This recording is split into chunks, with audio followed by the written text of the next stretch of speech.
Je me souviens de cette matinée-là, le soleil de Paris inondait notre Penthouse, doux et trompeur, comme un faux espoir. Antoine est rentré avec ce sourire, cette assurance tranquille de l'homme qui croit que le monde entier se plie à sa volonté. Sur le col de sa chemise, un parfum étranger dansait encore, un détail qu'il jugeait insignifiant, mais que mes sens, aiguisés par le silence, avaient déjà capté. Longtemps, il a confondu ma discrétion avec de la faiblesse, mon calme avec de l'ignorance. Il me disait souvent que j'étais trop sensible, sans jamais comprendre la force qui se cachait derrière cette sensibilité. Ce jour-là, l'illusion qu'il avait si soigneusement construite allait enfin se briser. Il pensait retrouver un havre, un refuge familier. Il allait trouver un miroir. Les portes de l'ascenseur s'ouvrirent avec un doux carillon, mais le couloir du 52e étage semblait plus froid que d'habitude. Antoine Leclerc, mon mari, desserra sa cravate, portant encore une trace légère du parfum coûteux que Sophie Dubois, sa maîtresse, avait vaporisé sur son col quelques heures plus tôt. La nuit passée sur le toit-terrasse de l'hôtel The Peninsula Paris avait été indulgente, imprudente, et excitante de toutes les mauvaises manières, mais il n'éprouvait aucune culpabilité. Les hommes comme lui en ressentaient rarement. Il pénétra dans le Penthouse avec l'assurance d'un homme qui croyait que tout dans sa vie restait fermement sous son contrôle. La lumière de la ville se répandait sur le sol de marbre, reflétant la silhouette parisienne en longues traînées dorées. Normalement, j'aurais dû l'accueillir avec un sourire fatigué, une main posée protectrice sur mon ventre de femme enceinte. Cette nuit-là, le silence me pressait. Sur la table de la salle à manger, un seau à glace en argent contenait une bouteille de champagne. Il reconnut son millésime préféré, glacé exactement comme il l'aimait. 2 flûtes en cristal se tenaient à côté, polies à l'éclat. Pendant une seconde, Antoine eut un sourire narquois, pensant que j'avais préparé quelque chose de sentimental pour masquer ma solitude. Mais ensuite il le vit. Une enveloppe épaisse, lourde, soigneusement scellée avec mes initiales, E.B. Ses sourcils se froncèrent. Et Élise, aplatait-il, s'enfonçant plus profondément dans l'appartement. Aucune réponse. Il vérifia le salon, vide. Il ouvrit la porte de la chambre principale. Le lit était fait à la perfection, intouché. C'est là que le malaise s'insinua dans sa poitrine. Antoine se dirigea vers la chambre du bébé, imaginant déjà moi en train de réorganiser les vêtements, comme je le faisais toujours quand j'étais anxieuse. Il poussa la porte et se figea. Le berceau avait disparu, la commode était vide, les murs étaient nus. Chaque trace du bébé que nous attendions s'était évanouie, comme un fantôme effacé de la pièce. Sa gorge se serra. Non, non, cela n'a aucun sens. Il se précipita vers la table, saisit l'enveloppe et la déchira. À l'intérieur se trouvaient des papiers de divorce, signés, datés, définitifs, et en dessous, une courte note manuscrite. Mon écriture tremblait sur la page, pourtant les mots étaient fermes, presque froids. La mâchoire d'Antoine tomba, la couleur s'échappant de son visage alors qu'il lisait la dernière ligne. Au moment où tu liras ces mots, Antoine, nous serons déjà partis. Ses mains tremblaient. Le champagne sifflait dans le seau à glace derrière lui, se moquant du moment où il réalisa que je n'avais pas seulement fait mes valises. J'avais joué une partie qu'il n'avait pas vu venir. Et ce n'était que le début. De l'extérieur, les gens supposaient souvent que je, Élise Beaumont, menais une vie enchantée, mariée à un puissant PDG, résidant dans un Penthouse surplombant le bois de Boulogne et attendant mon premier enfant. Mais les apparences à Paris, surtout au niveau d'Antoine Leclerc, n'étaient rien de plus que des mensonges polis, enveloppés de verre et d'acier. Je ne venais pas de la richesse.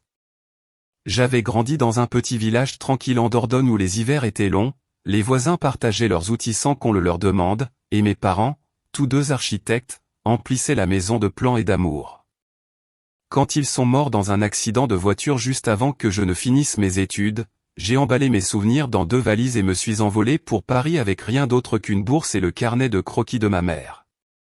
Pendant des années, j'ai travaillé sans relâche, faisant des stages dans des studios de design le jour, servant des tables le soir, apprenant à survivre dans une ville qui ne se souciait pas de savoir si je mangeais ou pleurais. À 28 ans, j'avais bâti une petite carrière respectable, concevant des intérieurs pour des appartements de boutique. Ma vie était modeste mais stable. Puis j'ai rencontré Antoine. Il était entré dans la galerie de design où l'un de mes prototypes était exposé, portant un costume bleu marine sur mesure et un sourire qui semblait répéter mes charmants. Il complimenta mon travail, posa des questions réfléchies et me traita comme si j'étais importante. Pour une femme qui avait navigué seule dans la vie, son attention fut comme un rayon de soleil perçant une longue tempête. Antoine me courtisa avec des dîners sur un yacht privé surplombant la Seine, des cadeaux attentionnés, et des promesses de sécurité émotionnelle. Il disait des choses comme « Tu ne devrais plus te débattre, Élise. Laisse-moi prendre soin de toi. » Après des années à être mon propre ancre, je me permis de croire que je pouvais m'appuyer sur quelqu'un. Nous nous sommes mariés en moins d'1 an. Cette époque, je la regarde aujourd'hui avec un mélange de nostalgie et d'une pointe d'amertume, comme si je feuilletais les pages d'un vieux conte de fées dont la fin m'était encore inconnue alors. Ce début fut teinté d'une innocence qui me paraît si lointaine maintenant, une innocence que je n'aurais jamais pu imaginer perdre. Mais le changement fut lent, presque invisible. Antoine insista pour gérer mes contrats pour ma commodité. Il suggéra que je travaille plus souvent de chez moi. Il me dit que je n'avais pas besoin de me pousser autant. Nous sommes une équipe, Élise, répétait-il. Peu à peu, j'ai perdu des clients, des contacts, et finalement l'indépendance que j'avais tant lutté pour bâtir. La grossesse rendit tout plus fragile. Mon anxiété, que j'avais gérée pendant des années, revint par vagues silencieuses. Antoine ne fut pas cruel au début. Il devint simplement distant. Son téléphone était toujours posé face contre table, ses réunions plus longues, son parfum différent quand il rentrait à la maison. Je me disais que c'était le stress du travail. Je voulais que notre enfant ait un père présent, alors je repoussais toute suspicion pour protéger l'illusion. Pourtant, la solitude se fit plus forte. Certaines nuits, je m'asseyais près de la fenêtre de la chambre du bébé, mon carnet de croquis posé sur mon ventre, traçant des designs pour sa pièce. Des blancs doux, des bois chaleureux, un éclairage tamisé. Je rêvais d'élever mon enfant avec la même douceur que mes parents m'avaient donnée. Je chuchotais des histoires à la petite vie en moi, promettant de tout faire pour les protéger. Mais l'univers avait d'autres plans. De l'extérieur, les gens supposaient souvent que j'habitais le genre de vie que la plupart ne voyaient qu'au cinéma. Notre Pentouse dominait le bois de Boulogne, enveloppé de baies vitrées captant chaque lever de soleil. Des lustres en verre scintillaient au-dessus des sols de marbre, et la cuisine, rarement utilisée, était équipée d'appareils étincelants. Antoine insistait pour tout moderniser 2 fois par an. Il aimait les choses neuves. Il aimait les choses chères. Il aimait les choses qu'il pouvait montrer. J'ai vite compris que j'étais l'une de ces choses. Chaque fois qu'Antoine recevait des partenaires d'affaires de la haute société parisienne, je jouais le rôle de l'épouse élégante. Voix douce, sourire prudent, apparence impeccable. Cela ne me dérangeait pas. Je croyais qu'il voulait simplement que je brille. Antoine m'avait même acheté un bracelet d'une grande marque de joaillerie de la place Vendôme pendant notre première année de mariage, le fixant autour de mon poignet avec un doux baiser. Je le chérissais comme un symbole d'amour. Ce n'est que plus tard que je réaliserai que c'était un symbole de possession. Notre vie sociale tournait autour des galas de charité à l'hôtel Ritz Paris, des dîners sur les toits, et des événements de conseil d'administration où chaque femme semblait impeccable et chaque homme parlait en chiffres et en affaires. Je m'asseyais à côté d'Antoine, me sentant à la fois présente et invisible. Quand j'essayais de parler de mon travail de designer, il me serrait le genou sous la table, un rappel silencieux de ne pas ennuyer quiconque. Mais de temps en temps, je percevais la vérité cachée sous les lumières scintillantes de la ville. La façon dont le regard d'Antoine s'attardait sur une femme plus jeune, la façon dont il me présentait comme une épouse de soutien au lieu de talentueuse, la façon dont il insistait pour que tout dans notre maison reste exactement là où il l'avait placé. Je m'adaptais. Je décorais discrètement, concevais subtilement, et gardais mes rêves dans des carnets de croquis plutôt que dans des conversations. La grossesse déplaça encore plus l'équilibre. Après le bonheur initial, la présence d'Antoine s'estompa. Les réunions empiétaient sur les nuits. Des voyages apparurent soudainement à son emploi du temps.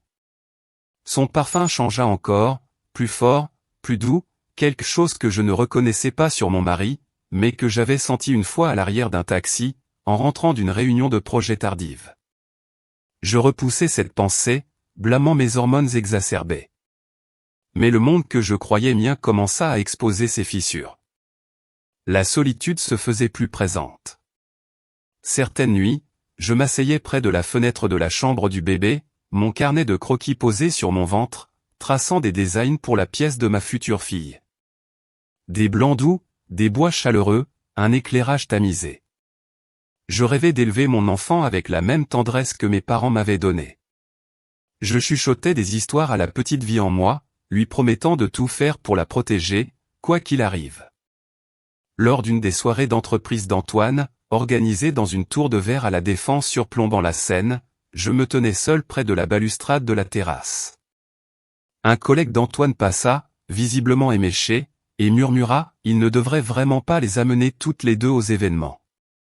C'est compliqué. » Mon souffle se coupa. « Les deux qui ?» demandai-je. L'homme cligna des yeux, légèrement plus sobre, et marmonna « Oubliez ce que j'ai dit », avant de trébucher et de s'éloigner. Je ressentis un frisson malgré la douce brise du soir. Je posai une main protectrice sur mon ventre et reculai dans la lueur dorée de la salle de bal, mon cœur battant à tout rompre. Plus tard cette nuit-là, en rentrant aux Pentouzes, je remarquai une légère tache de rouge à lèvres sur la chemise d'Antoine, une tache que je savais pertinemment ne pas être la mienne. La vérité, elle, commençait à murmurer plus fort, insistante, brisant le silence de mes illusions. Un soir, alors que j'organisais les fichiers d'Antoine sur mon MacBook, chose qu'il m'avait dit de ne jamais toucher, j'ai trouvé un dossier mal étiqueté avec une date que je reconnaissais, une date où il prétendait être à Londres. La vérité était bien plus laide, et elle allait briser tout ce que je croyais de mon mariage. Quand j'ai ouvert ce dossier, plus rien dans mon monde ne serait jamais pareil. Antoine était parti en hâte pour une réunion du conseil d'administration, oubliant de fermer ses fichiers, une négligence qu'il s'autorisait rarement. Il était méticuleux, presque obsessionnel, surtout quand il s'agissait d'argent ou de réputation. Je n'avais pas l'intention de fouiner. Jamais. Mais quand j'ai tendu la main pour éteindre l'ordinateur portable, je l'ai vu. Un dossier mal étiqueté avec une date qui m'a frappé comme un coup de poing dans les côtes, voyage doc 14 juin. 14 juin. La nuit où il disait être à Londres, sécurisant un investisseur majeur. Je me souvenais de cette nuit-là trop clairement. Je l'avais appelé 12 fois parce que le bébé ne bougeait pas. J'étais terrifié. J'avais besoin de lui. Il avait répondu au 13e appel, la voix noyée dans la musique d'un club, insistant qu'il était à un dîner avec des partenaires. Ma poitrine se serra, mes mains tremblaient. J'ai cliqué sur le dossier. À l'intérieur se trouvaient des photos, des images polies, haute résolution, prises dans une suite de luxe, pas à Londres. Même pas près. Les métadonnées montraient que les photos provenaient de l'hôtel The Peninsula Paris, à seulement 20 pâtés de maison de chez nous. La première image montrait Antoine tenant un verre de champagne sur le balcon. La deuxième montrait la main d'une femme, doigts délicats, manucure rouge, posée sur son épaule.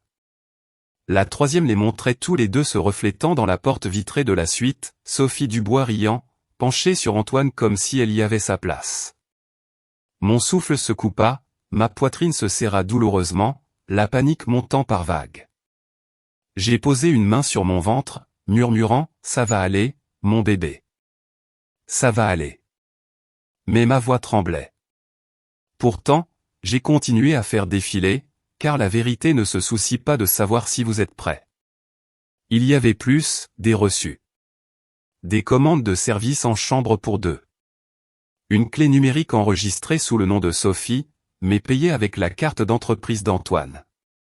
Un message de Sophie, la prochaine fois, n'oublie pas la cravate que j'aime. J'ai senti le monde basculer. Je me suis levé rapidement, mais un vertige m'a envahi. Ma vision s'est brouillée.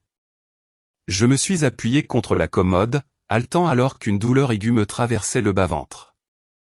Pas maintenant. S'il te plaît, pas maintenant. J'ai trébuché vers la salle de bain, m'aspergeant le visage d'eau, me forçant à respirer. L'anxiété me déchirait la gorge, menaçant de m'engloutir. Mais je me suis concentré sur le petit battement de cœur en moi. Le bébé avait besoin de moi calme. Le bébé avait besoin de moi forte, même si j'étais en train de me briser. Quand le vertige s'est enfin apaisé, je suis revenu au lit, fixant l'ordinateur portable, ne craignant plus ce que je pourrais trouver. Maintenant, je craignais ce que j'avais trouvé. D'une main tremblante, j'ai cliqué sur un dernier document, un contrat, avec ma signature contrefaite. Si une enquête était menée, cela pourrait m'impliquer dans l'une des transactions illégales d'Antoine, des transactions de plusieurs millions d'euros. Mon sang s'est glacé. Ce n'était pas seulement une trahison. C'était du sabotage. Et à ce moment-là, j'ai réalisé que je ne me battais plus pour mon mariage. Je me battais pour ma liberté. J'étais incapable de bouger. L'air, dans la cuisine glacée de ce Penthouse parisien, semblait aspirer, me laissant haletante, le dos pressé contre les meubles laqués. C'était une crise d'angoisse, une de celles que je n'avais pas ressenties depuis mes années d'étudiante, avant que j'apprenne à les dompter, à les maîtriser. Mais la grossesse, cette vie précieuse en moi, m'avait rendu plus vulnérable, et le choc de la double trahison, l'infidélité d'Antoine et cette falsification de signature, m'avait projeté dans une spirale vertigineuse. Ça va aller, murmurai-je à mon bébé, la gorge brûlante. Je vais bien.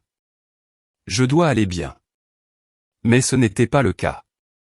Une crampe aiguë me tordit l'abdomen, me forçant à me plier en deux. La panique monta, brûlante et suffocante. Pas le bébé. Pas maintenant. Je m'arc-boutais contre le comptoir, essayant de me relever, mais mes jambes tremblaient violemment. Mon téléphone gisait de l'autre côté de la pièce, sur le plan de travail, à 3 mètres de moi. 3 mètres qui me semblaient des kilomètres. Avec chaque once de force qui me restait, je me traînais en avant, faisant glisser mon corps vers l'îlot central. J'atteignis un tabouret, en saisis le pied et m'en servis pour me redresser. La pièce tournait, mais je me forçais à bouger, pas après pas, chancelante. Quand je saisis enfin le téléphone, je composai le premier contact de ma liste d'urgence. Catherine. L'amie la plus proche de ma défunte mère, la femme qui avait pris un rôle de substitut de tante après la mort de mes parents. Une infirmière pédiatrique à Bordeaux, calme dans chaque tempête. L'appel sonna 2 fois avant que Catherine ne réponde. « Élise, ma chérie, qu'est-ce qui ne va pas ? Parle-moi. » Ma voix sortit par fragments. « C'est Antoine. Il a menti. Il a falsifié ma signature. » Et mon souffle se coupa alors qu'une autre crampe me saisissait le corps. « Et Catherine, j'ai peur. » Le ton de Catherine changea instantanément. Doux mais ferme. « Écoute-moi. Tu n'es pas seul. Tu m'entends ? Respire lentement. Inspire par le nez, expire par la bouche. Je reste au téléphone jusqu'à ce que tu puisses respirer. » Je suivis sa voix comme une bouée de sauvetage, m'agrippant au comptoir jusqu'à ce que mon souffle se stabilise. Les larmes coulaient silencieusement sur mes joues. « Peux-tu prendre ton kit prénatal ?» demanda Catherine. Je crois que oui. À l'intérieur du kit se trouvait un petit appareil pour surveiller le rythme cardiaque fœtal, quelque chose que j'utilisais rarement, toujours de peur que cela ne me rende plus anxieuse. Cette nuit-là, c'était la seule chose qui me maintenait saine d'esprit. Accroupi sur le sol de la cuisine, je pressai l'appareil contre mon ventre. Pendant un moment terrifiant, je n'entendis rien. Puis, un léger, régulier, thump, thump, le cœur de mon bébé, vivant, accroché. Je fondis en larmes de soulagement. « Bien, » dit Catherine doucement. « Maintenant, écoute attentivement, ma chérie. Quoi qu'Antoine ait fait, cela va au-delà de la trahison. C'est criminel, et tu as besoin d'aide. D'aide juridique. » Je fermai les yeux. Je ne connais aucun avocat. Si, répondit Catherine. Si, tu en connais un. J'ouvris les yeux, le souffle coupé. Parce que je me souvenais soudain d'un nom de mon passé, quelqu'un qui m'avait jadis proposé de m'aider pour tout si jamais j'en avais besoin. Quelqu'un qu'Antoine ne verrait jamais venir. Un homme qui allait devenir le pire cauchemar d'Antoine Leclerc. Romain Moreau ne m'avait pas traversé l'esprit depuis des années.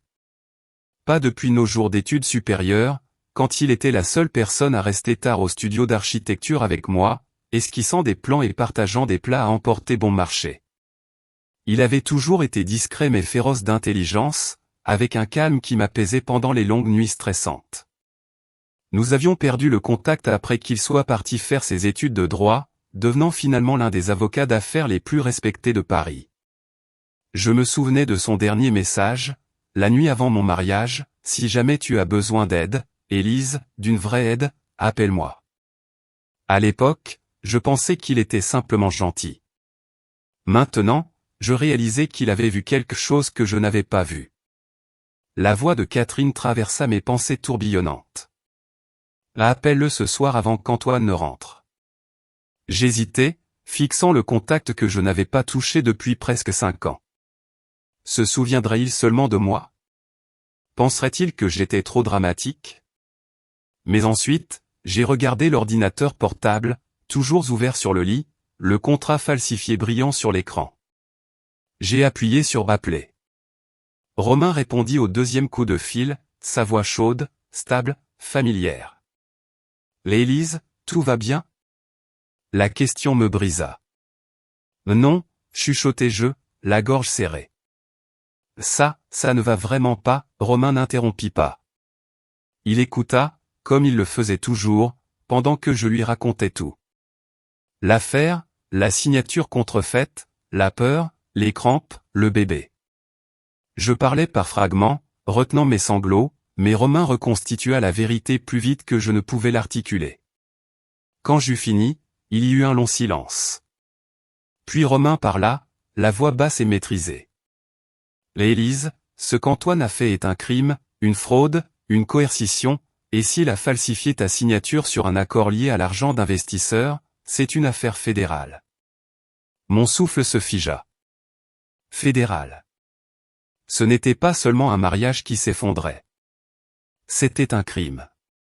Et écoute-moi attentivement, continua Romain. Je viens. Tu ne devrais pas être seul. Non, dis-je rapidement, la panique montant. Antoine pourrait revenir.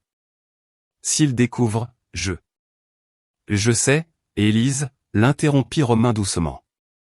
Je n'ai pas peur d'Antoine Leclerc. Je fermai les yeux, les larmes coulant sur mes joues. Personne n'avait dit cela à voix haute auparavant. Personne n'avait osé. Romain expira profondément. Envoie-moi l'adresse de l'immeuble par message. Je m'occuperai du reste. Et Élise, ne touche à rien d'autre sur cet ordinateur. C'est une preuve maintenant. Je raccrochai et envoyai l'adresse d'une main tremblante. Quelques minutes plus tard, mon téléphone vibra à nouveau. Un autre message de Romain. Je suis en bas. N'ouvre la porte à personne d'autre.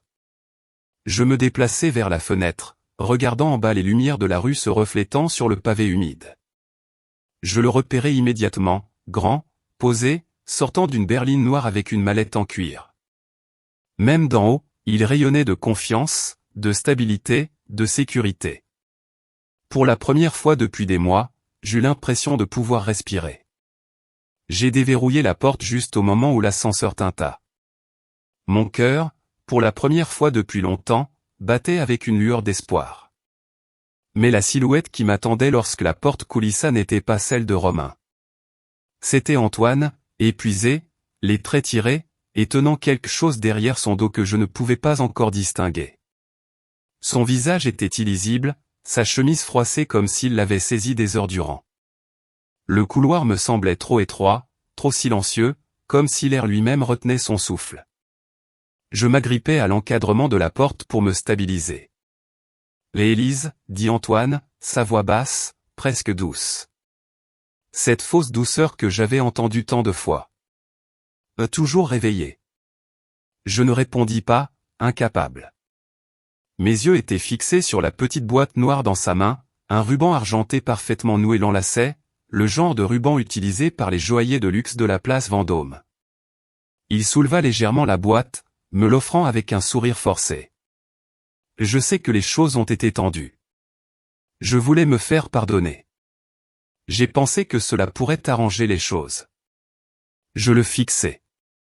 Un cadeau ce soir, précisément la nuit où je découvrais son infidélité et ses crimes. L'univers avait un sens de l'humour cruel. Je ne tendis pas la main vers la boîte. Au lieu de cela, je demandai doucement, où étais-tu? Antoine se raidit, la fausse chaleur dans ses yeux vacilla. Je t'ai dit qu'une réunion avait pris du retard. Il s'approcha, me frôlant comme s'il possédait l'espace autour de moi. C'est pour ça que tu as l'air si secoué? Tu t'es encore monté la tête? Ça y était. La manipulation, l'art de me faire douter, la manière dont il me rabaissait toujours. J'avalais difficilement ma salive. Tu n'étais pas à une réunion. Il se figea, juste une fraction de seconde, mais je le vis, comme une fêlure dans un masque. Puis son visage se durcit. Élise, dit-il, la voix dangereusement calme. On ne va pas faire ça. Avant que je puisse parler à nouveau, le téléphone d'Antoine vibra dans sa poche. Il l'ignora, mais le nom s'afficha brièvement à l'écran, Sophie Dubois. Mon estomac se tordit. Antoine expira brusquement, repoussant son téléphone. Écoute, dit-il, baissant la voix. Tu es dépassée, enceinte, émotive. Tu as toujours été sensible. Il me prit doucement le coude, me guidant à l'intérieur. Asseyons-nous. Mais le toucher qui autrefois me réconfortait ressemblait désormais à une menace. Je retirai mon bras brusquement. Non. La surprise passa dans ses yeux, puis l'irritation. Élise, j'essaie d'arranger les choses. Pourquoi es-tu difficile? Parce que j'ai vu la vérité, je voulais crier. Parce que tu as falsifié ma signature. Parce que tu m'as menti tant de fois.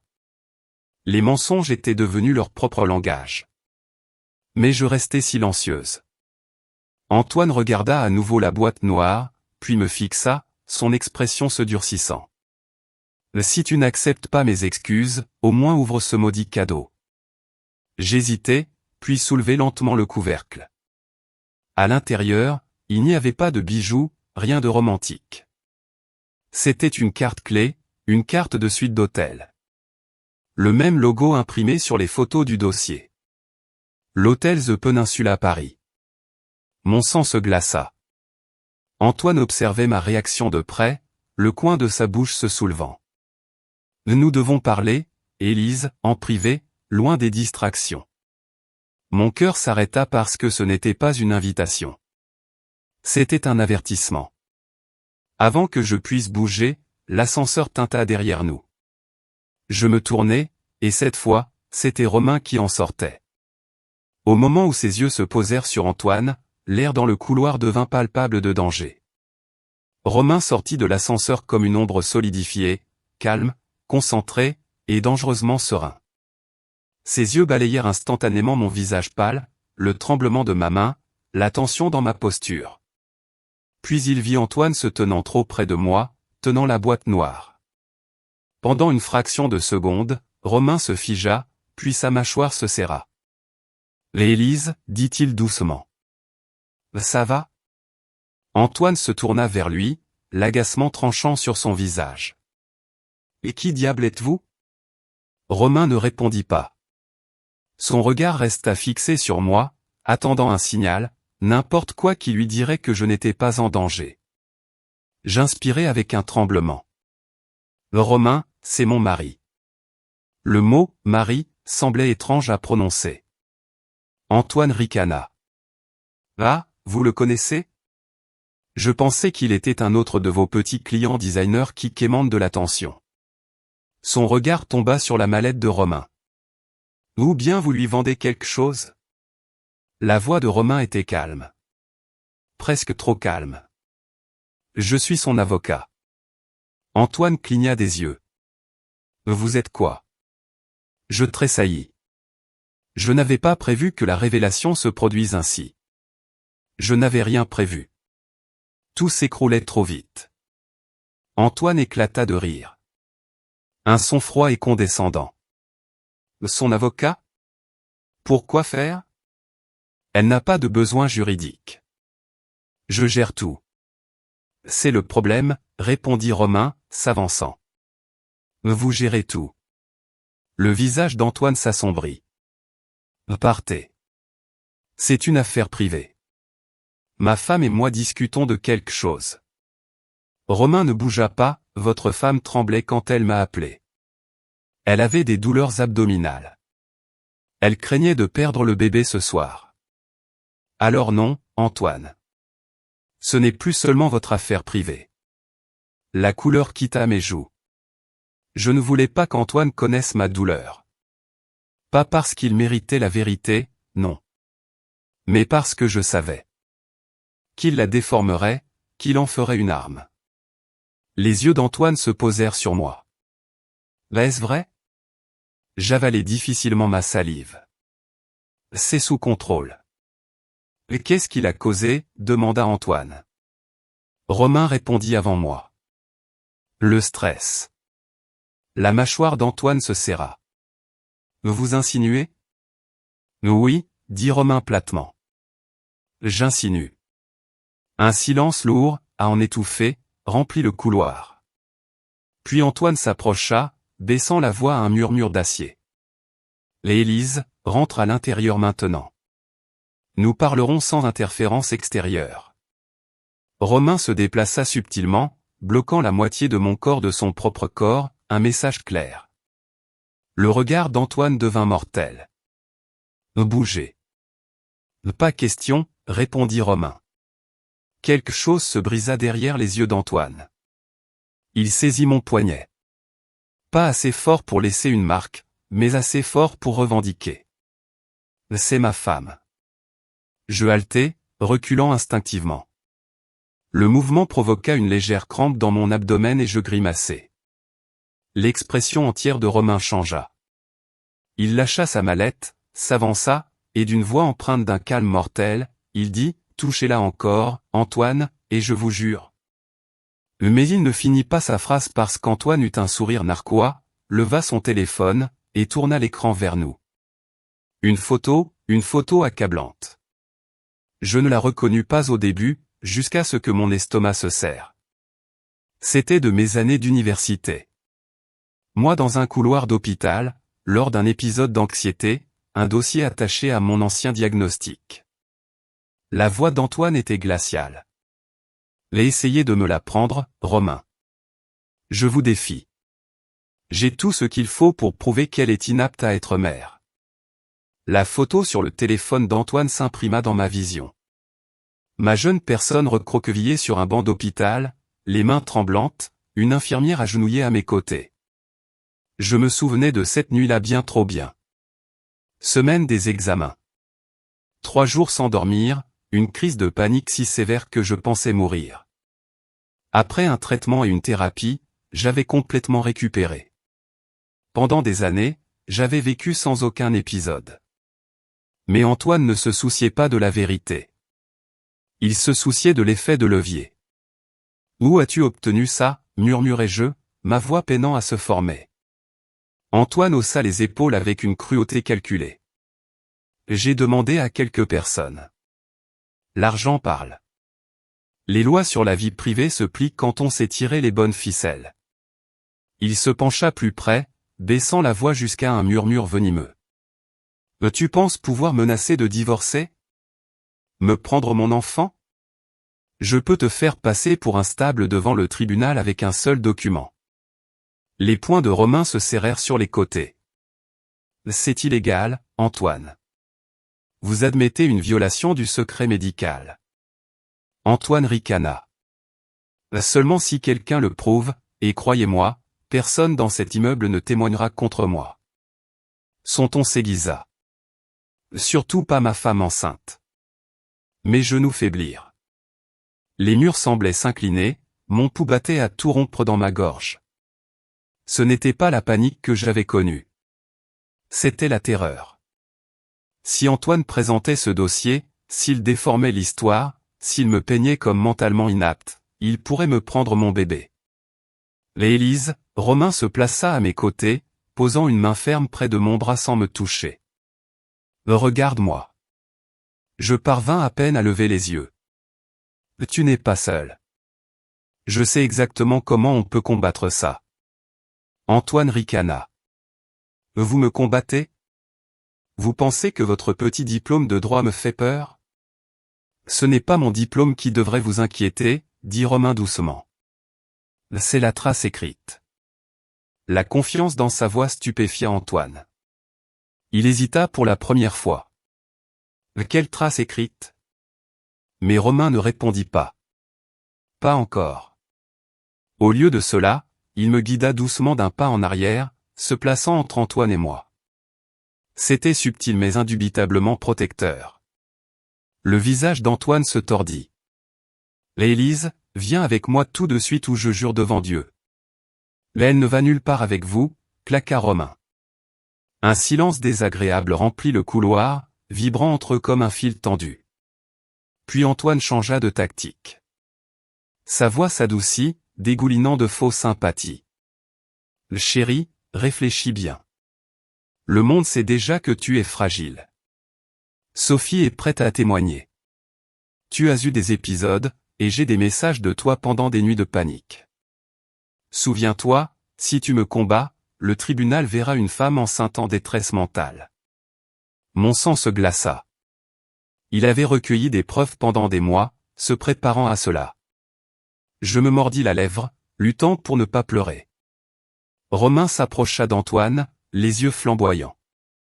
Vous la touchez, la manipulez, la menacez une seule fois de plus, et je ferai s'effondrer tout ce que vous avez construit. Je vous le promets. Les lèvres d'Antoine se tordirent en un sourire vicieux. Bonne chance pour prouver quoi que ce soit. Romain expira lentement. Oh, je n'ai pas besoin de chance. Il se pencha, ramassa sa mallette, l'ouvrit d'un coup sec, et en tira un épais dossier avec le logo de l'entreprise d'Antoine sur la languette. Les yeux d'Antoine s'écarquillèrent car il le reconnut. Il le reconnut immédiatement. C'était le seul dossier qu'il pensait avoir enterré il y a des années, celui qui pouvait l'envoyer en prison. Antoine ne respira pas pendant 3 secondes complètes. Ses yeux fixés sur le dossier dans la main de Romain, le fichier d'entreprise beige avec le blason Leclerc propriété estampillé sur le dessus. Un dossier qu'il pensait avoir détruit la nuit où son partenaire l'avait menacé de l'exposer. Un dossier qui avait failli lui coûter des millions d'euros 6 ans plus tôt. Je ne savais pas ce que c'était, mais je le vis instantanément. Antoine n'était pas seulement surpris, il avait peur. Romain, dit Antoine lentement, la voix se brisant sur les bords. Vous ne devriez pas avoir ça. Romain ne sia pas, je l'ai. Et votre nom est sur chaque page. Mon pouls s'accéléra. Je sentis le changement de pouvoir comme la température qui chutait dans la pièce. Pour la première fois depuis que j'avais découvert la trahison d'Antoine, ce n'était pas moi qui tremblais. Antoine s'avança, la fureur montant. Où avez-vous eu ça? Ce dossier a été effacé. Romain finit. Déchiqueté. Brûlé. Il inclina la tête. Vous auriez vraiment dû apprendre maintenant. Les empreintes numériques ne disparaissent jamais vraiment. Mon estomac se retourna. Romain, qu'est-ce que c'est? Romain me regarda doucement avant de répondre, une douceur que je n'avais pas l'habitude de recevoir. La preuve, dit-il, que Antoine a soudoyé un fonctionnaire d'urbanisme à Nice pour l'un de ses premiers permis de construire, un pot de vin, une fraude, et un parjure plus qu'il l'avait ensuite nié sous serment. Mon souffle se coupa. Des crimes fédéraux, multiples. La voix d'Antoine éclata en un grognement. Vous bluffez. Romain ouvrit la première page et lut à voix haute. Le paiement de 10 millions d'euros distribué via un sous-compte Leclerc propriété coordonnée avec Monsieur Dorcy. Réunion enregistrée. Le cri d'Antoine retentit dans le couloir. Romain ferma calmement le dossier. Ceci seul pourrait ruiner votre entreprise, votre poste au conseil, votre licence d'exploitation, et si les autorités découvrent que vous avez falsifié la signature de votre femme enceinte pour un investissement à haut risque. Il haussa les épaules. Vous n'assisterez pas aux audiences de garde d'enfants. Vous serez escorté et menotté. Je pressai une main sur mon ventre, submergé. Romain, pourquoi m'aider? Ses yeux s'adoucirent. Parce que c'est toi, et parce que ce qu'il t'a fait est impardonnable. Antoine se tourna vers moi. Ne l'écoute pas. Il te manipule. Romain s'interposa entre eux à nouveau. Non, Antoine. La manipulation est votre spécialité. Le visage d'Antoine se tordit de désespoir. Élise, si tu te retournes contre moi, je jure que je te... Vous quoi? L'interrompit Romain sèchement. Utiliserait son dossier médical, la ferait chanter, menacerait sa garde d'enfant? Allez-y, essayez. Chaque menace que vous proférez nous donne plus de preuves. Le couloir semblait électrifié. Je levai le menton, la voix tremblante mais ferme. Tu as falsifié ma signature. Tu as triché. Tu as menti. Et tu as mis notre bébé en danger. L'expression d'Antoine se fractura, non pas de culpabilité, mais de panique. Le téléphone de Romain vibra. Il y jeta un coup d'œil, puis sourit. Le timing parfait. La voix d'Antoine se brisa. Quoi maintenant? Romain tourna l'écran vers lui. C'est une confirmation. J'ai envoyé le dossier à 3 sources indépendantes il y a 1 heure. Juridique, fédérale, et journalistique. S'il arrive quoi que ce soit à Élise, si elle disparaît, si vous la poussez encore. Ses yeux rencontrèrent ceux d'Antoine avec une finalité froide. Tout sera rendu public. Je poussai un souffle tremblant. À moitié peur, à moitié soulagement. Antoine pâlit. Vous ne comprenez pas. Si ce dossier fuite, je perds tout. Romain s'approcha, la voix basse. C'est le but. Antoine recula, tremblant de rage. Et puis il murmura une phrase si glaçante que je sentis le bébé donner un grand coup de pied en moi. Si je dois tomber, je ne tomberai pas seul. Si vous êtes encore avec moi, chers amis, j'apprécierais que vous preniez un instant pour commenter le chiffre 1 minute ci-dessous. Votre présence est le plus grand encouragement pour moi de partager la dernière partie de cette histoire, et de savoir que je ne suis pas seul dans ce voyage de réflexion. Le murmure d'Antoine, celui qui insinuait, si je dois tomber, je ne tomberai pas seul, traversa le couloir comme un poison. Un frisson me remonta le long de la colonne vertébrale, mais Romain, lui, resta parfaitement immobile. Trop immobile. Ce fut le premier signe que quelque chose avait changé, quelque chose de plus profond que la colère. Sa mâchoire se serra, ses épaules se raidirent dans une posture que je reconnaissais de nos années d'université. Romain se préparait pour un autre genre de combat. Antoine porta lentement la main à la poche de sa veste. Mon souffle se coupa. Romain réagit instantanément, se plaçant devant moi. Doucement, prévint Romain, la voix basse et maîtrisée. Antoine sortit. Non pas une arme. Une clé USB. Il la balança entre 2 doigts, souriant comme un homme qui croyait avoir renversé la partie. Vous pensez m'avoir acculé, ricana-t-il. Vous pensez que ce dossier suffit à me détruire, Élise? Ma chérie, tu ne sais vraiment pas qui tu as épousé. Romain se raidit. Et qui a-t-il sur cette clé? Le sourire d'Antoine s'élargit. Une assurance. Il fit claquer la clé USB dans sa paume, la tapotant légèrement. Chaque contrat qu'Élise a signé depuis notre mariage. Chaque message qu'elle a envoyé pendant ses nuits d'anxiété. Chaque rendez-vous de thérapie manqué. Chaque moment discutable qui pourrait faire hésiter un juge sur la garde. J'avalai difficilement ma salive. Tu m'as traqué. Bien sûr que oui, dit Antoine. Ça s'appelle protéger mes actifs. Romain s'avança, la fureur bouillonnant sous son calme. Elle n'est pas votre actif. Antoine l'ignora, les yeux rivés sur moi. Le tribunal ne se soucie pas de vos sentiments. Il se soucie des dossiers, et j'en ai pour 2 ans. Mes genoux faiblirent à nouveau. Mais Romain me stabilisa d'un léger toucher dans le dos. Antoine continua, savourant chaque mot. Un épisode de panique pendant la grossesse, un moment où vous avez l'air dépassé devant la mauvaise personne, et je gagne. Garde exclusive. Droit de décision unique. Je sentis l'air quitter mes poumons. Antoine inclina la tête. Vous voyez, je n'ai même pas besoin de prouver que vous êtes instable. J'ai juste besoin de vous faire paraître peu fiable. La voix de Romain fut un murmure calme, mortel. Ça lâche. Oh, s'il vous plaît, se moqua Antoine. Vous êtes avocat. Vous savez comment fonctionne le système. Ma vision se brouilla. Ma main couvrit instinctivement mon ventre. Tout ce à quoi je pouvais penser était, il a tout planifié. Il a tout planifié. Antoine brandit la clé USB plus près de Romain. Vous rendez public ce dossier, je rends public ceci. Élise repart avec rien. Pas de garde, pas de droit, pas de crédibilité. Romain expira lentement. Trop lentement. Je réalisai qu'il réfléchissait, calculait. Romain, murmurai-je. Ne le laissez pas gagner. Antoine sourit. Il sait déjà que j'ai raison.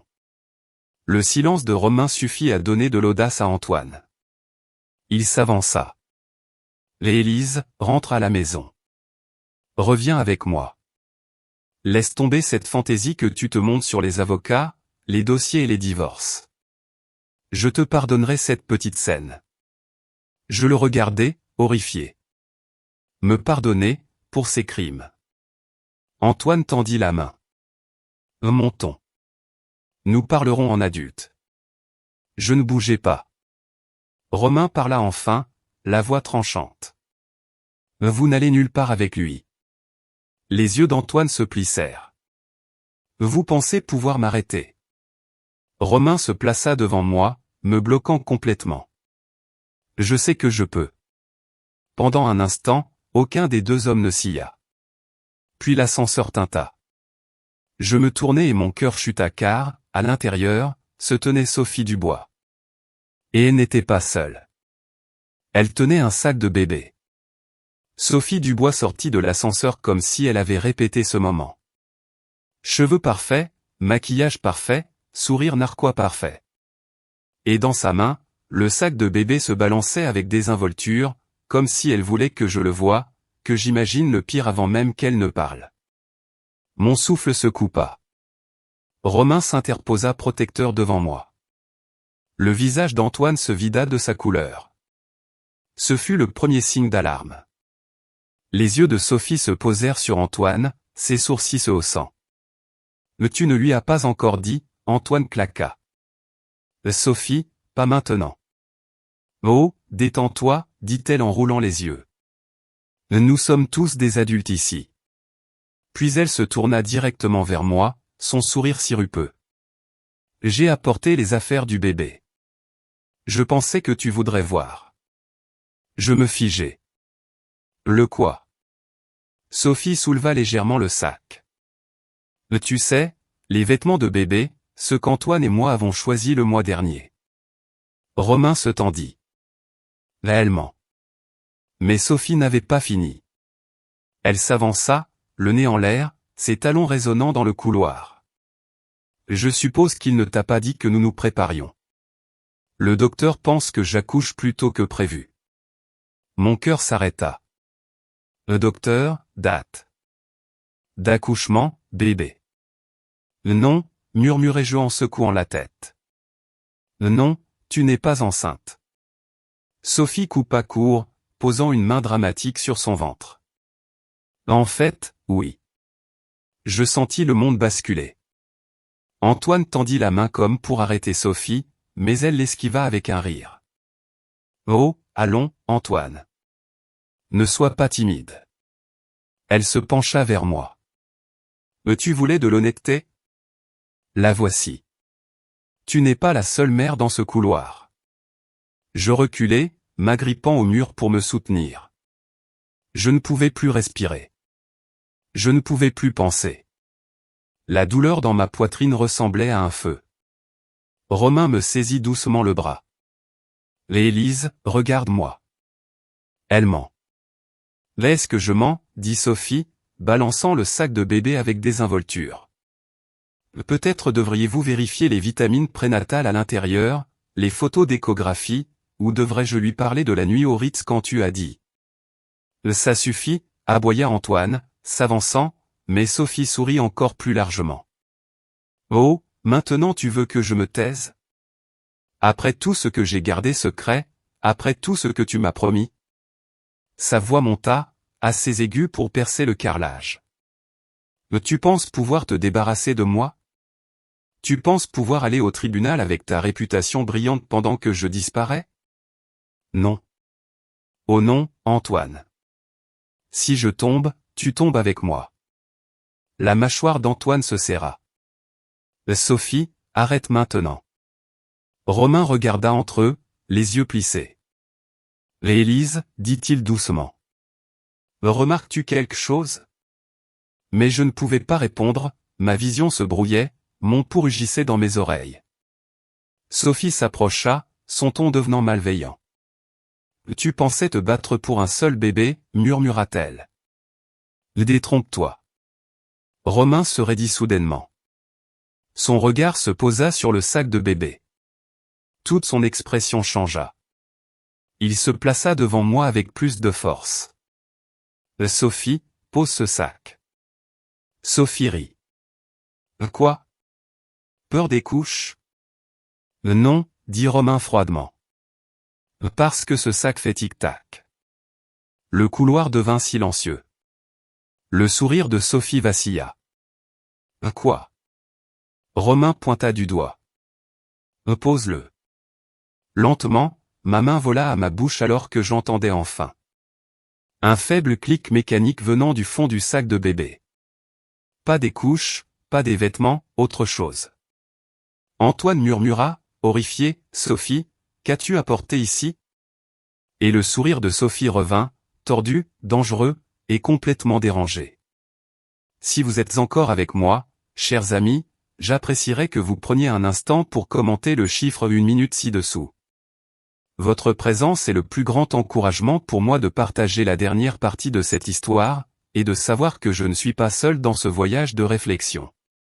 Pendant un instant, le couloir sembla suspendu dans le temps, comme si le monde lui-même avait oublié de bouger. Mon cœur battait la chamade contre mes côtes. Antoine fixait le sac de bébé comme s'il allait prendre des crocs. Et Sophie, elle, ne faisait que sourire, ses doigts s'enroulant autour de la sangle comme si elle tenait un trophée. Romain fut le premier à bouger. Il s'avança lentement, les paumes levées, non pas craintif, mais délibéré. Sophie, dit-il avec prudence, pose le sac. Pas de mouvement brusque. Sophie inclina la tête, les yeux pétillants d'une joie maniaque. Pourquoi? Peur que quelque chose explose? Mon souffle se coupa. Sophie, qu'y a-t-il dans ce sac? Oh, ma chérie, gazouilla Sophie. Ne t'inquiète pas, ce n'est rien qui fera du mal au bébé. Elle fit une pause, son sourire s'élargissant. Eh bien, à ton bébé. Antoine explosa. Qu'est-ce que tu as fait? Sophie roula des yeux. Détends-toi. C'est juste un minuteur pour un spectacle, pour attirer l'attention. Parce que vous deux, elle fit claquer ses doigts entre Antoine et moi, vous êtes toujours sous les projecteurs. Et j'en ai marre d'être le secret. La voix de Romain tomba, glaciale et contrôlée. Vous mentez. Sophie ricana. Est-ce que je mens? Alors venez vérifier. Romain ne bougea pas. Il savait qu'il ne fallait pas défier le bluff d'une manipulatrice. pas avec moi à quelques pas, tremblante, une main agrippée à mon abdomen. Antoine se jeta sur le sac, mais Romain le bloqua. Ne le touche pas, claqua-t-il. On ne sait pas de quoi elle est capable. Sophie applaudit lentement, moqueusement. Oh, regardez-vous la protéger. Comme c'est noble. Ma voix trembla. Sophie, es-tu enceinte? Silence. Pour la première fois de la soirée, l'expression de Sophie vacilla. Juste un éclair, mais assez. Quelque chose de sombre, quelque chose de blessé. Puis le masque retomba. Est-ce que ça importe, siffla Sophie. Antoine m'a tout promis. Il m'a dit que c'était moi qu'il voulait vraiment. Il a dit qu'il te quitterait quand le moment serait venu. Je sentis ces mots comme de petits couteaux. Je regardai Antoine. Il ne le nia pas. Les yeux de Romain se plissèrent. Alors ceci, il désigna le sac, c'est une vengeance. C'est une question de survie, claqua Sophie. Antoine pense pouvoir me ruiner, me remplacer. Elle me pointa du doigt. Il pense qu'elle gagne. Je ne disparais pas tranquillement. Le clic à l'intérieur du sac devint plus fort. Régulier, rythmique. Mon souffle se coupa. Le bébé donna des coups de pied sauvages, réagissant à la tension dans mon corps. Sophie, Romain garda sa voix égale. Écoute-moi. Tu ne veux pas faire quelque chose que tu ne peux pas défaire. Pose le sac et nous parlerons. Je peux t'aider, mais pas si tu aggraves la situation. Sophie cligna des yeux, déstabilisée une fraction de seconde par l'offre inattendue. Vous m'aidez? Oui, mais... Antoine détruisit le moment. Idiot, cracha-t-il à Sophie. Tu n'as jamais été qu'une distraction. Une contrainte. Et maintenant tu prouves exactement pourquoi je n'avais jamais l'intention de te garder. Sophie resta immobile, complètement immobile. Puis ses yeux devinrent noirs de rage. Oh, murmura-t-elle. Alors c'est ce que je suis. Elle desserra sa prise sur le sac. Je criai, non. Mais Sophie ne le laissa pas tomber. Au lieu de cela, elle leva le menton et dit, si la vie d'Antoine s'effondre ce soir, tout le monde se souviendra que c'est moi qui l'ai commencé. Elle recula dans l'ascenseur, tenant toujours le sac. Et tandis que la porte se refermait, le clic s'accéléra. Romain s'élança, criant, Élise, recule maintenant. La porte de l'ascenseur se referma avec un bruit métallique sourd, enfermant Sophie à l'intérieur avec le sac qui faisait tic-tac. Pendant une demi-seconde, personne ne bougea. Le couloir était mortellement silencieux. Trop silencieux, brisé seulement par le faible clic, clic, clic accéléré venant de derrière les portes de l'ascenseur. Puis tout explosa d'un coup. Romain me saisit, me tirant fermement mais avec précaution loin de l'ascenseur. Recule. Recule, Élise. Maintenant. Je trébuchai, mon souffle haletant. Romain, et si ça explose? Et si? Mes yeux, ordonna Romain, la voix basse mais urgente. On ne panique pas.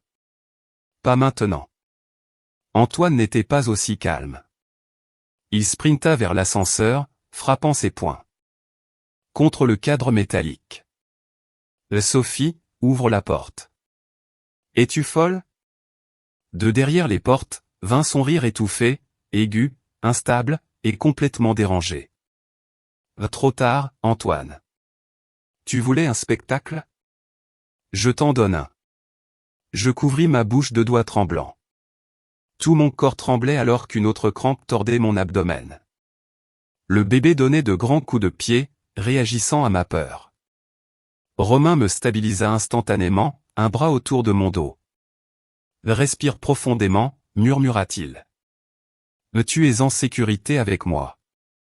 Mais je ne pouvais pas me débarrasser du sentiment que le couloir rétrécissait, que l'air se resserrait, que le tic-tac devenait plus fort. Antoine frappa le bouton de l'ascenseur à plusieurs reprises, mais la lumière clignota en rouge. Verrouillé. Sophie avait dû actionner l'arrêt d'urgence à l'intérieur. A appelé la sécurité, aboya Antoine. Romain était déjà en train de composer. Je le fais. La ligne se connecta immédiatement. Un poste de sécurité. C'est Romain Moreau. Couloir 52e étage, dit-il rapidement.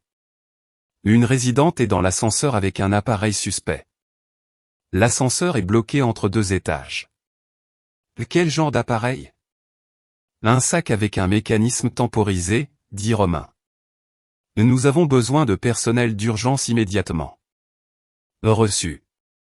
Verrouillons les ascenseurs maintenant, évacuons les étages 50 à 55. Dès que le mot « évacuer » résonna dans le couloir, mes genoux fléchirent.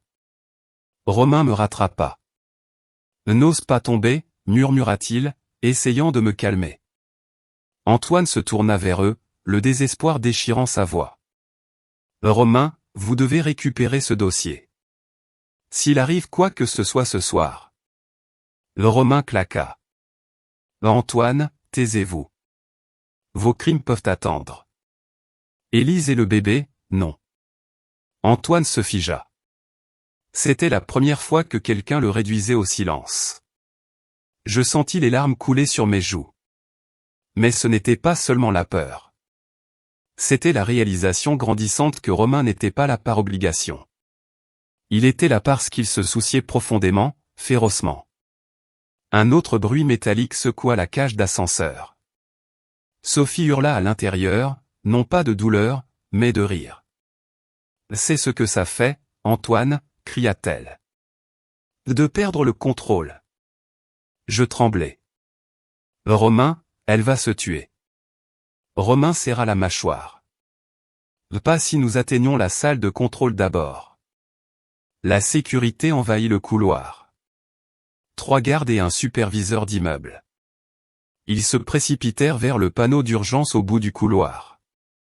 Un garde cria « Nous pouvons neutraliser l'ascenseur, mais nous avons besoin que quelqu'un accède au panneau à l'intérieur. » Romain s'avança sans hésiter. « Je le ferai. » Je saisis sa manche. « Non, Romain, tu ne peux pas » ses yeux s'adoucirent, stables et chaleureux. « Je ne la laisserai pas te faire du mal, ni à ton bébé. » Avant que je puisse répondre, le superviseur de l'immeuble cria « Nous avons 3 minutes avant que cet appareil, quel qu'il soit, n'atteigne 0. » Romain se tourna vers l'ascenseur et Antoine lui attrapa le bras. « Romain, si vous y allez, vous pourriez ne pas en sortir. » Romain se dégagea, puis pria plus vite que moi. Le couloir éclata en un tourbillon de mouvement. Les agents de sécurité criaient des coordonnées dans les radios. Le superviseur fouillait les codes de neutralisation d'urgence et faisait les 100 pas comme un animal piégé. Mais je ne vis rien de tout cela clairement. Ma vision se brouillait sur les bords, mon souffle court et irrégulier. Seule une silhouette restait nettement nette. Romain, son calme transperçait le chaos comme une bouée de sauvetage. Chaque pas qu'il faisait vers l'ascenseur semblait délibéré, sans peur, ancré. Je tendis la main vers lui à nouveau, mes doigts tremblants. « Romain, s'il te plaît, murmurai-je, la voix brisée. Ne fais pas ça. S'il arrive quelque chose. » Il se tourna, posant une main sur la mienne, douce, réconfortante. « Élise, regarde-moi. » Je le fis. « Toi et ton bébé êtes la priorité. Si Sophie déclenche quelque chose, si ce sac est plus qu'un bluff, elle ne va pas seulement se détruire. Elle va emporter tout l'étage avec elle. » Sa voix tomba. Je ne laisserai pas cela arriver. Ma gorge se serra. « Mais tu pourrais mourir. » Romain tint mon regard, inébranlable. « Je mourrai en sachant que je t'ai protégé. » Mon souffle se coupa. La tête d'Antoine pivota, les yeux plissés à l'intimité du ton de Romain. Mais personne ne se souciait d'Antoine à ce moment-là, pas même la sécurité. La seule menace que quiconque voyait se trouvait derrière les portes de l'ascenseur. Le superviseur cria finalement « Neutralisation initialisée ». Nous pouvons ouvrir partiellement les portes pendant 10 secondes, assez pour qu'une personne puisse se glisser à l'intérieur. Une personne, répéta Romain. Antoine s'avança. Alors j'y vais. Sophie m'écoute. Je peux. Romain se retourna vers lui. Vous ne pouvez même pas vous contrôler, Antoine. Et elle est plus susceptible de déclencher quelque chose par dépit desquels vous verra. La sécurité ne discuta pas. Même savait que Romain avait raison. Je saisis sa manche à nouveau, plus fort cette fois. Romain, ne me quitte pas, il s'adoucit, essuyant une larme de ma joue avec le dos de ses phalanges, un toucher si tendre que mes genoux fléchirent. Je reviendrai, murmura-t-il. Je le promets. Le superviseur annonça. Au moins 1 minute. Romain fit un signe de tête à la sécurité. Ouvrez. 2 gardes tirèrent un levier et les portes de l'ascenseur s'entr'ouvrirent d'un pouce, grinçant de protestation. Un souffle d'air chaud s'échappa, portant le rire étouffé de Sophie. Le tic-tac, messieurs, railla-t-elle de l'intérieur. J'espère que vous êtes prêts. Romain me regarda une dernière fois. Reste en arrière. Il se plaça à la fissure de la porte, les muscles tendus, le souffle régulier. La sécurité commença le compte à rebours. 9. Je murmurai, s'il te plaît, reviens vers moi. 8. 7. Romain expira une fois, lent et contrôlé. 6. 5. Il força les portes à s'ouvrir avec un élan de force, assez pour que ses épaules puissent se glisser. 4. Mon cœur battait la chamade contre mes côtes. 3. Sophie hurla. 2. Vous êtes trop tard. 1. Ouvert. Romain plongea à l'intérieur de l'ascenseur et les portes se refermèrent derrière lui, le piégeant avec Sophie et le sac qui faisait tic-tac. Pendant un battement de cœur, le silence. Puis un son déchira la cage. Un claquement métallique suivi du cri de Sophie. Vous auriez dû rester dehors, Romain. Dans l'ascenseur, l'air me semblait étrange, épais, métallique, vibrant de tension. Romain se stabilisa instantanément, élargissant sa posture tandis que les portes se refermaient derrière lui. Les lumières de la cabine vacillaient, projetant des ombres fracturées dans l'espace étroit. Sophie se tenait dans le coin, le dos pressé contre le mur miroir. Le sac de bébé serré contre sa poitrine. La sueur perlait sur son front sous ses cheveux parfaitement bouclés. Son sourire, autrefois suffisant et calculé, tremblait maintenant sur les bords, plus folie que confiance. Vous auriez dû rester dehors, siffla-t-elle, la voix instable. Romain garda ses mains visibles, paumes ouvertes, son ton stable comme une pierre. Sophie, regarde-moi. Non, cria-t-elle, secouant le sac plus fort.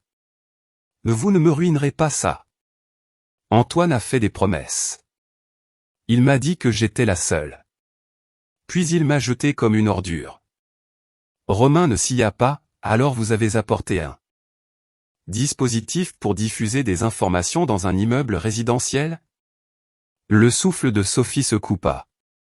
Ce n'est pas une bombe, cracha-t-elle. C'est un minuteur. Une peur suffisante pour qu'il regrette de m'avoir humilié. La mâchoire de Romain se serra. Vous pensez qu'en provoquant une évacuation et en vous piégeant dans un ascenseur, vous lui ferez peur? Il transformera cela en une crise mentale et s'en sortira indemne. Ces mots la frappèrent comme une gifle. Sophie cligna des yeux, soudain incertaine. Non, il ne peut pas. Il a menti. Romain la coupa. Il ment aux femmes comme il respire. Sa poitrine se soulevait et s'abaissait rapidement. Non, il a dit qu'il s'en souciait. Romain s'approcha de quelques centimètres. Sophie tressaillit. Il se souciait de ce que vous lui donniez, pas de qui vous êtes. Les lèvres de Sophie tremblèrent. Vous essayez de me manipuler. Non, dit Romain doucement. J'essaie de vous garder en vie. Pour la première fois, les yeux de Sophie se posèrent sur le sac, la peur clignotant derrière la rage. Romain saisit le moment. Et qu'y a-t-il dans le sac, Sophie? Vraiment? Sa bouche s'ouvrit, se ferma, s'ouvrit à nouveau. Finalement, un murmure. Un enregistreur vocal. Un compte à rebours. Un boîtier métallique avec des piles juste pour qu'il ait l'air lourd. Elle avala difficilement sa salive. Je voulais lui faire peur, pas le tuer. Romain expira. Pas de soulagement exact, mais un changement. Bien. Alors pose le sac. Mets fin à tout ça maintenant. Tu peux encore sortir vivante avec de l'aide. Mais si tu continues, son regard s'adoucit, tu sais comment cela se terminera. Les yeux de Sophie s'inondèrent de larmes. Je n'ai jamais voulu lui faire de mal, murmura-t-elle. Élise n'a rien fait.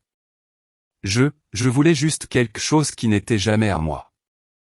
Romain hocha la tête doucement. Alors fais ce qu'il faut maintenant. Pendant un battement de cœur, Justin. On aurait dit que Sophie allait obtempérer. Sa prise se desserra, ses épaules s'affaissèrent. Elle prit une respiration superficielle. Puis son regard se leva brusquement, alimenté par une rage fraîche et désespérée. Non, grogna-t-elle. Si Antoine doit tomber ce soir, alors tout le monde se souviendra que c'est moi qui l'ai provoqué. Elle tira quelque chose de derrière le sac. Un tournevis, pointu, rapide, déjà en train de balancer vers le panneau de commande. Romain s'élança, mais la pointe métallique frappa en premier, étincelant violemment. Les lumières de l'ascenseur explosèrent dans l'obscurité. Du couloir d'en haut, je criai « Romain !» L'ascenseur tomba, non pas un plongeon complet, mais une secousse violente, à couper le souffle, qui projeta Romain et Sophie contre les murs opposés alors que des étincelles pleuvaient du panneau de commande explosé.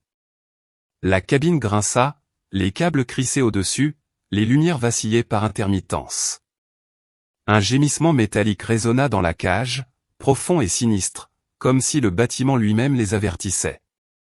Romain. Mon cri filtra faiblement d'en haut, étouffé par l'acier. Il se força à se redresser, agrippant la main courante alors que l'ascenseur oscillait. « Élise, je vais bien » cria-t-il en retour, même s'il n'en était pas sûr. Sophie se releva en titubant, haletante, les yeux fous. « Tu vois » cria-t-elle. « Tout ce qu'il touche s'effondre. Tout ce qu'il a promis était un mensonge. » Chaque mot. Elle serra le sac de bébé, tremblante, le mascara coulant sur ses joues. Il a dit qu'il m'aimait. Il a dit qu'il la quitterait. La voix de Romain coupa le chaos. Sophie, écoute-moi. Antoine n'a jamais eu l'intention de te choisir. Arrête, cria-t-elle, couvrant ses oreilles. Vous ne savez rien. Oui, dit Romain fermement. Je sais. Quelque chose dans son ton fit figer Sophie. Romain essuya le sang de son front. Il avait heurté quelque chose en tombant et fit un pas ferme vers elle. Sais-tu pourquoi j'ai ce dossier sur Antoine? Les pots de vin? Les documents falsifiés? Sophie cligna des yeux. Parce que vous voulez Élise. Non, dit Romain. Parce que je l'enquête depuis des années. Le souffle de Sophie se coupa. Romain continua, calme mais mortel. Une lanceuse d'alerte a contacté mon cabinet il y a 3 ans. Une femme, jeune, terrifiée. Quelqu'un pressé et détruite pour protéger un accord. Elle m'a envoyé des documents, des enregistrements, des choses qui l'enterreraient si jamais elle voyait le jour. La prise de Sophie sur le sac se desserra. Une femme? Oui, dit Romain doucement. Quelqu'un à qui il a fait des promesses, quelqu'un qui l'a utilisé, quelqu'un qui l'a jeté. Le visage de Sophie se vida de sa couleur. Romain s'approcha. Il a un schéma. Sophie, vous n'étiez pas la première, et vous n'auriez pas été la dernière. Sophie secoua la tête violemment. Non, il a dit que j'étais différente. Qu'il regrettait de l'avoir épousée. Qu'il aurait dû me rencontrer en premier. La voix de Romain s'adoucit. Il a dit la même chose aux autres. Des larmes coulaient sur les joues de Sophie. Son corps s'affaissa comme si ces mots avaient enfin brisé l'illusion sur laquelle elle avait bâti sa vie. Elle s'enfonça sur le sol, le sac qui faisait tic-tac glissant à côté d'elle. « Il m'a utilisé », murmura-t-elle. « Il m'a utilisé pendant des années, tout comme il l'a utilisé. » Un sanglot s'arracha de sa poitrine. « J'ai ruiné ma carrière pour lui. J'ai menti pour lui. J'ai cru être enceinte une fois. J'ai cru que nous pourrions. » Le Romain se figea. « Qu'avez-vous dit ?» Sophie couvrit son visage. « J'ai cru être enceinte. » C'était un faux test. Il ne s'en est même pas soucié. Il a ri. L'ascenseur gémit à nouveau. Les câbles sifflaient. « Sophie, » dit Romain urgemment. « Il faut sortir tout de suite. L'ascenseur n'est pas stable. » Elle ne bougea pas, « Sophie » cria-t-il. « Lève-toi. » Sophie leva les yeux vers lui, les yeux brisés, vides, et murmura, « Je suis si fatiguée de n'être rien. » Puis l'ascenseur s'enfonça d'un mètre entier. Romain s'élança, saisissant Sophie par le bras pour la soulever, mais le câble au-dessus d'eux se brisa avec un craquement sinistre. L'ascenseur entier tomba, et mon cri, depuis le couloir d'en haut, déchira la cage. « Romain, s'il te plaît, non. » L'ascenseur ne tomba pas de très haut, peut-être 2 étages, mais l'impact fut brutal.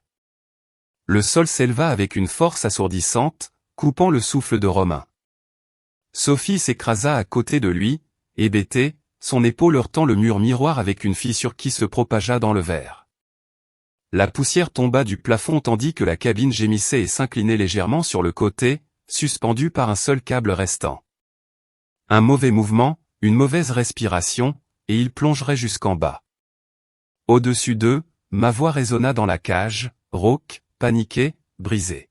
« Romain, réponds-moi. » Romain força l'air à rentrer dans sa poitrine. « Élise, je suis là » cria-t-il, grimaçant alors qu'une douleur lui transperçait les côtes. « Nous allons bien. »« Je vais bien. » Sophie laissa échapper un gémissement tremblant, serrant son bras. « Ça fait mal. Oh Dieu, ça fait mal. » Romain se tourna vers elle, stable malgré le tremblement du sol. « Ne bouge pas. La cabine est instable. Tu bouges trop et nous tombons. » Sophie gémit, les larmes coulant sur ses genoux. « Je ne voulais pas ça. Je voulais juste qu'il écoute. Je voulais que quelqu'un me voie. » Romain ravala sa frustration. « Je te vois. Je vois le désordre qu'il a créé, mais n'est pas la bonne voie. » Un craquement résonna au-dessus. Profond, métallique, final. Romain leva la tête. « Ce câble ne tiendra pas longtemps. » D'en haut, un agent de sécurité cria, « Nous allons descendre des cordes. » Ne bougez pas, ma voix les coupa. « Romain, s'il te plaît, ne me quitte pas », il ferma brièvement les yeux, le cœur brisé par ce son. « Je ne vais nulle part. » Mais l'ascenseur oscilla dangereusement alors que le câble se tendait à nouveau. Sophie serra le sac, tremblante. « Dois-je le jeter ? Le minuteur ? Peut-être. » Romain lui saisit fermement le poignet. Pas de mouvement brusque. Pose-le lentement au centre. Lentement, Sophie, les mains tremblantes violemment. Elle posa le sac sur le sol. Le tic-tac était plus fort maintenant. Régulier, implacable. Romain y jeta un coup d'œil. Minuteur, enregistreur. Pile. Si elle disait la vérité, c'était inoffensif. S'il en était autrement, il ne termina pas cette pensée. « Descendez le harnais » cria un garde. La corde descendit, oscillant doucement jusqu'à ce qu'elle heurte le miroir brisé. Romain la saisit, se stabilisant. « Élise » cria-t-il vers le haut. « J'envoie Sophie en premier. Elle est blessée. » « Non » paniqua Sophie. « Je ne veux pas mourir ici. Je ne veux pas. »« Tu ne mourras pas » l'assura Romain. « Mais Élise est enceinte. Pense à ce qu'elle ressent en ce moment. Pense à ce qui se passerait si cela tombait avec nous deux à l'intérieur. Sophie le regarda, essoufflée. Ces mots brisèrent quelque chose en elle. D'accord, murmura-t-elle. D'accord. Avec des mouvements prudents, Romain attacha la corde autour de sa taille. 2 gardes tirèrent, soulevant Sophie lentement vers la sécurité du couloir d'en haut. Je sanglotai quand je la vis émerger. Sophie s'effondra dans les bras des gardes, tremblant de manière incontrôlable. Une fois en sécurité, la corde redescendit. Romain, criai-je. C'est ton tour. Il tendit la main vers la corde juste au moment où l'ascenseur tressaillit violemment. Le dernier câble hurla, puis se brisa. L'ascenseur tomba à nouveau et ma voix se brisa dans la terreur la plus profonde que j'ai jamais connue. Romain, non, Romain. Je sentis le monde disparaître sous moi. Le sol chuta. L'air siffla vers le haut. Mon estomac se souleva dans ma gorge. Pendant une fraction de seconde, la gravité me posséda complètement. Mais l'instinct, brut, désespéré, inconscient, s'activa. Alors que l'ascenseur plongeait, Romain lança ses 2 bras vers le haut, les doigts griffant aveuglément la corde, toujours en balançoire au-dessus de lui. Les fibres rugueuses lui écorchèrent les paumes, déchirant la peau. Pendant un battement de cœur, il ne sut pas s'il l'avait. Puis il le fit. La corde lui brûla les mains tandis que l'ascenseur continuait de tomber sous lui, disparaissant dans les ombres de la cage. Sous lui, la cabine métallique s'écrasa contre le tampon d'urgence de la cage avec un fracas assourdissant, secouant tout le bâtiment. La poussière explosa vers le haut comme de la fumée. Romain pendait à 6 mètres au-dessus de l'épave, les jambes se balançant, la poitrine haletante. Au-dessus de lui, je criais son nom. Le genre de cri qui pouvait déchirer le ciel. Romain, s'il te plaît, réponds-moi. Il serra les dents, ses muscles hurlant alors qu'il grimpait main après main, le sang lubrifiant la corde. Et il avala, le souffle rauque. Je suis là, Élise. Je suis là. Un sanglot s'échappa de moi. Ne lâche pas. Ne lâche pas, Romain. Je ne le ferai pas, halta-t-il. Des agents de sécurité tendirent la main, saisissant la corde d'en haut pour la stabiliser. Un officier s'agenouilla au bord de la cage. Romain, on vous tient. Continuez de grimper. Il essaya, mais chaque muscle était en feu. Il avait violemment heurté le mur lorsque le câble s'était brisé. Ses côtes palpitaient à chaque respiration. Ses bras tremblaient violemment. La corde oscillait. Allez, Romain, cria le garde. Vous y êtes presque. Je me penchai dangereusement près de la cage ouverte jusqu'à ce que 2 gardes me retiennent. Les larmes coulaient sur mes joues, mes mains tremblaient. Tirez-le, s'il vous plaît. Tirez-le. Romain leva les yeux vers moi, mon visage pâle, mes yeux écarquillés de terreur, une main serrant mon ventre de femme enceinte protectrice. Je n'avais pas seulement peur, j'étais en train de me briser. Et quelque chose en lui s'alluma. Pas la peur, pas l'instinct de survie, quelque chose de plus profond. Il força son bras vers le haut, puis l'autre. Il grimpa et grimpa et grimpa jusqu'à ce que, finalement, des mains lui saisissent les poignets. On le tient, cria un garde. Mes genoux fléchirent de soulagement. Les gardes tirèrent Romain hors de la cage et sur le sol. Il s'effondra sur le côté, toussant à travers la poussière, du sang maculant ses paumes et ses avant-bras. Je tombai à genoux à côté de lui instantanément, ignorant les protestations des gardes. Romain, regarde-moi. Je lui caressai le visage de mains tremblantes. Tu es vivant. Tu es vivant. Oh mon Dieu. Il ouvrit lentement les yeux, trouvant mon visage en premier, taché de larmes, terrifié, beau d'une manière qui n'avait rien à voir avec la lumière. Je t'avais dit, murmura-t-il d'une voix rauque. Je reviendrai. Un sanglot s'échappa de moi alors que je me penchai en avant, pressant mon front contre le sien. Pendant un instant, le monde se réduisit à nous deux.